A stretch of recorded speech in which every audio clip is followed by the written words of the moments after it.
Friends, welcome back our channel.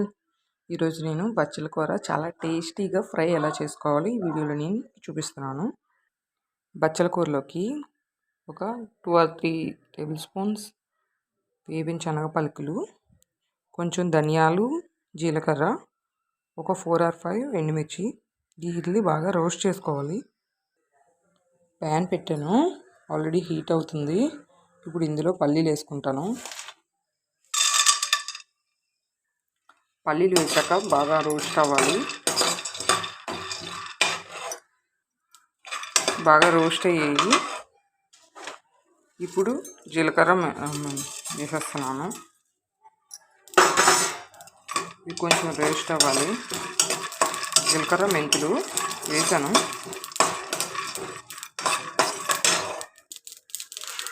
ఎండుమిరపకాయలు వేస్తున్నాను.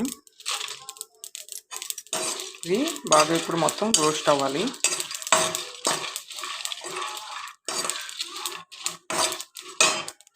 Roast అయ్యి ప్లేట్లో తీసేసుకున్నాను. ఇప్పుడు అదే ప్యాన్లో ఆయిల్ పోసుకోవాలి. ఆయిల్ పోసాను, ఆయిల్ హీట్ అవుతుంది. ఆయిల్ హీట్ అయింది. ఆవాలు వేసాను, 2 పచ్చిమిర్చి, ఇవి కాస్త ఫ్రై అవ్వాలి. ఇంకోండి 2 పచ్చిమిర్చి, ఎండుమిర్చి,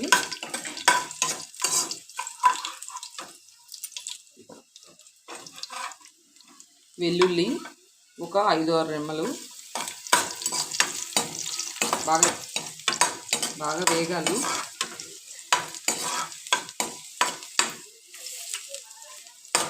ఓకే, బాగా వేగాయి. ఆనియన్స్ వేస్తున్నాను, సన్నగా తరగాలి. బచ్చల కూరని 2-3 times బాగా వాష్ చేసి పక్కన పెట్టుకోవాలి. ఆనియన్స్ బాగా వేగాయి. ఇప్పుడు మనం కడిగి పక్కన పెట్టుకున్న బచ్చల కూర వేసేయాలి. మొత్తం వేసాక ఒకసారి బాగా కలిపి మూత పెట్టేసుకోవాలి. మొత్తం వాటర్ మొత్తం ఇంకిపోవాలి.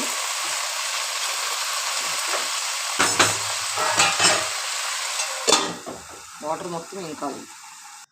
ముందుగా వేయించి పెట్టుకునేవి ఇవి ఈ దస్తాలో వేసి బాగా పౌడర్ చేసుకుంటాను.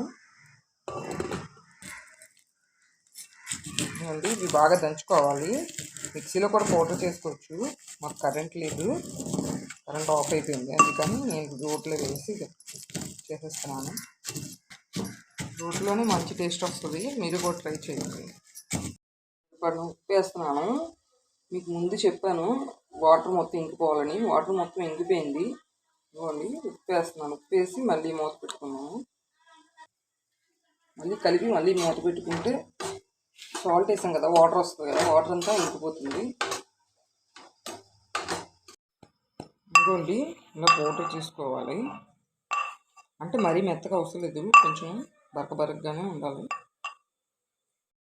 ముందుగా చెప్పినట్టు ఇంకా మొత్తం వాటర్ ఆరిపోయింది. ఇప్పుడు మనం పొడి చేసుకున్నది ఇందులో వేసేస్తున్నాము. ఇందులో కారం వేయలేదు, ఎందుకంటే మనం మిరపకాయలు పొడి చేసుకున్నాం కావున.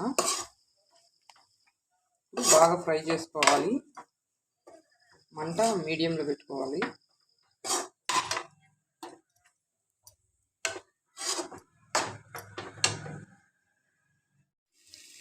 ఇవ్వండి, బాగా ఫ్రై అయిపోయింది. ఆల్రెడీ రెడీ అయిపోయినట్టే.